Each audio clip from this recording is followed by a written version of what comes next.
Hello and welcome back to Study Art History with me. I'm Nancy Spurlock and I am a 10-year self-taught artist. I have a little bit of a story if you're interested in learning how I became an artist. It is called How Art Saved My Life and it's one of my oldest videos.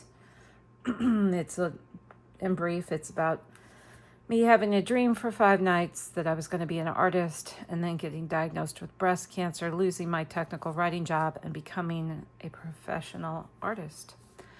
So check that out. And also know that anything I study here is I'm always leaving an Amazon link to it in my description. And here we go. Today we're going to do isms, and I got a new book today to read from The Secret Lives of Color. Isms. Today we're going to talk about secularism. Secularism is a general tendency to discuss human relationships, private and public, independently of religious values, customs, and institutions. During the Renaissance, the amount of art influenced by or exploring secular themes increased.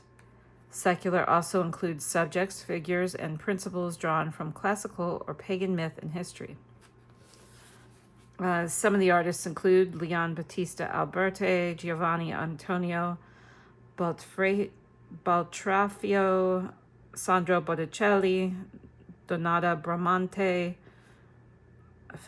Filippo Brunelleschi, and Vittorio Capiccio. The reason: paganism, political power, the individual. Leon Battista Alberti's treatise on architecture rejected the medieval tradition of designing buildings to symbolize Christian truths. Instead, he advocated the symmetrical forms, mathematical ratios, and human scale proportions of classical architecture. Commissioned by the church during the Renaissance, was intended to create an impression of continuity and inheritance from the classical era. It gradually became impossible to think about civilization and art in purely theological terms. A crucial shift in this period was the increasing importance given to easel painting. Commissioned for private homes, easel paintings became highly desirable and gave artists a new source of income and competition outside commissions for church decorations. Titian played a significant role in this development, working successfully under royal patronage. Important contemporary events with a focus on prominent public figures provided an obvious source of secular subject matter during the Renaissance.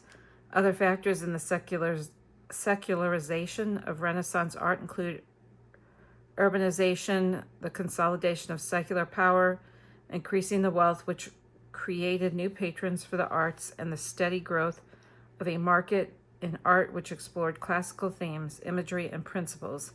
This secular trend flourished a century later in the Baroque era. So this is entry of Charles the Eighth into Florence by Francesco Granacci. And then this is going to be The Birth of Venus. That's kind of a popular one. And The Birth of Venus is Botticelli. So that is about secularism. I've also been kind of reading this humorous book. And then I'm just gonna read 2 pages of it and go a couple pages of art and we'll do one of the color. Okay, page 52 and 53. 52, Bathers Playing with a Crab. It's by Pierre Auguste Renoir. It's in the Cleveland Museum of Art. And then the second one I talk about is going to be Standing and Reclining Nymphs by Louis M. Alchemius in the Smithsonian American Art Museum. What did you just say to my best friend? I will drag you into the lake by that Muppet skin merkin you call pubic hair. Oh my gosh. Okay. When I die, I'm going to haunt all of our enemies. I love that. and spy on hot people in the shower. I bet ghosts spy on us all the time. Okay, so that's something for you guys to think about. Remember, this book, Friends to Keep in Art and Life, is just a humorous way to put a old spin on, or a new spin on something old. I've also been reading from Art Is. I'll just do one or two of these. Art is Symmetry. Masquerade Element. This is a ram's head. It's Nigerian. It's made from ivory wood and coconut shell. And Yoruba peoples did this. Owo group.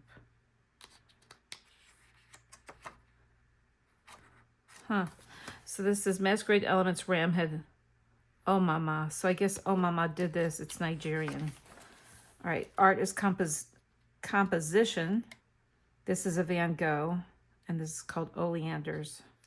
It's oil on canvas. And it's a gift from Mr. and Mrs. John Loeb.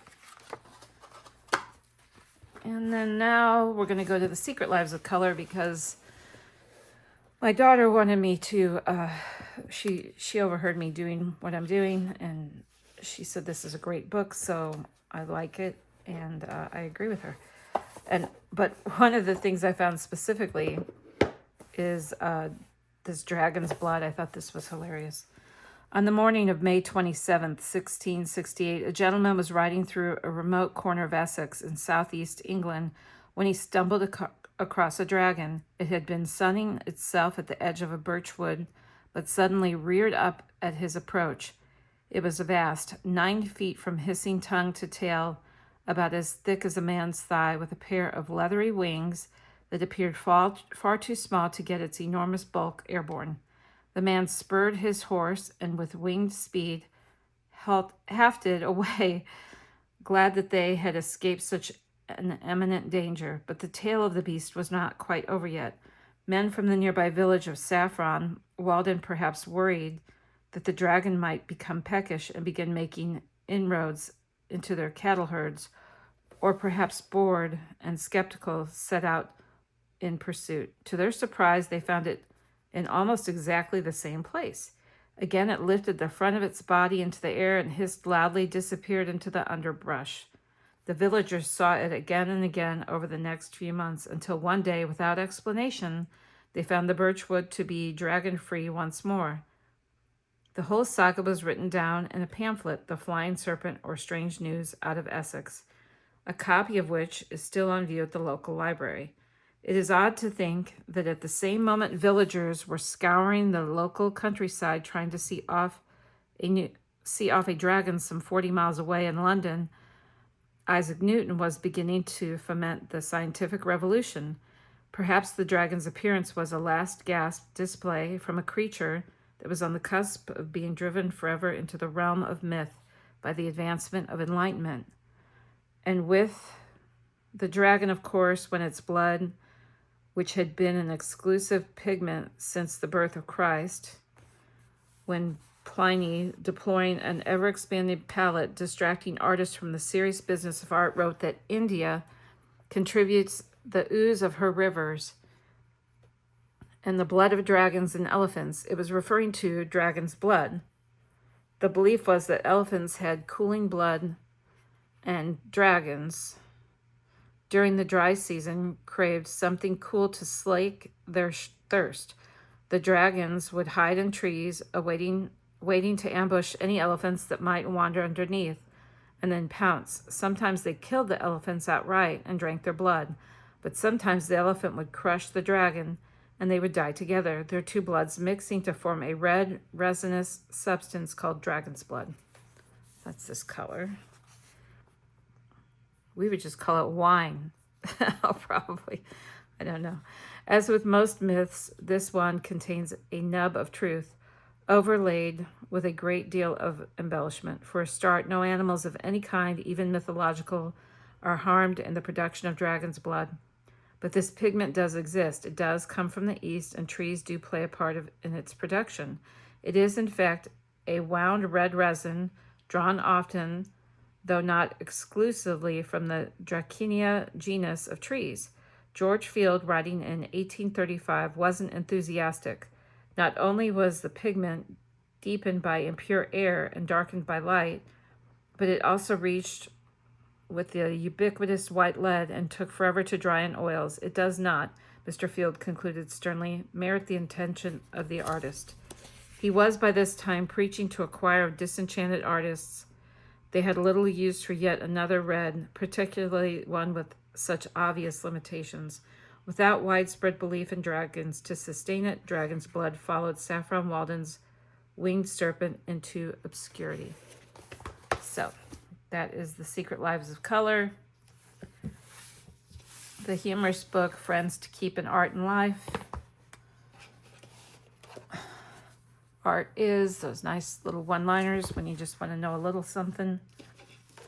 And isms, understanding art. And this is my cute phone case to my other phone. I can link that too if you're interested.